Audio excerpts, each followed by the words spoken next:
Day 12. Today we have a special guest from Petaling Jaya, Malaysia. Her name is Kee Joey and she's a clinical psychologist trainee and she's super cool. She actually founded a mental health community called Ripple Community Online, so be sure to check her out here. And she'll be teaching you two things today. One, emotion coping strategies, and two, sensory coping strategies during these crazy times. So bring it on, Joey! Hi everyone, my name is Joey and I'm a clinical psychologist in training. Today I'm going to teach you two coping strategies that you can practice to help you to deal with the pandemic crisis. The first exercise is called emotion coping skill, also known as the brain dump.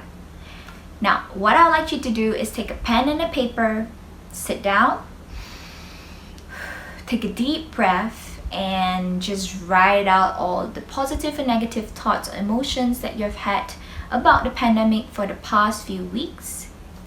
No filtering and no censoring. You don't have to share this with anyone after the exercise. You can just discard it immediately. But the purpose of the exercise is so that you're able to turn all your emotions and thoughts into something that is solid. And when you pour it all out, lay it all out, you get to visualize whatever that has been in your head for the past few weeks. The second exercise is called the sensory coping strategy, titled senses grounding. Our five senses are essential for us to manage our emotions.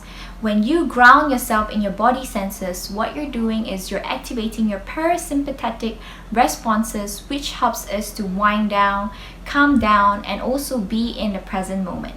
It involves 5 basic steps. The first step is I would like you to take a deep breath again and try to spot 5 things in your surrounding that you can see. So try to spot 5 things.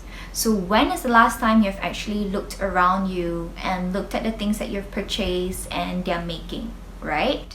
After you've spotted 5 things, I'd like you to move to the second step, which is to try to spot 4 things in your surrounding that you can touch.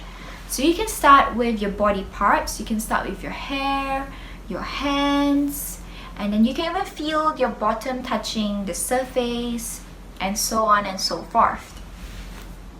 And then we move to step 3. I would like you to try to engage your hearing senses. So try to tune in and listen to your surrounding, even if it's in silence.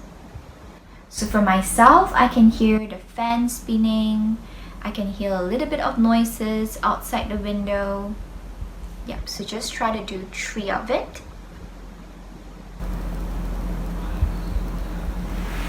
Now, ground yourself in the sense of smell. So try to find a surrounding that can give you a little bit of smell. For example, your kitchen, or even just outside your porch, the smell of grass.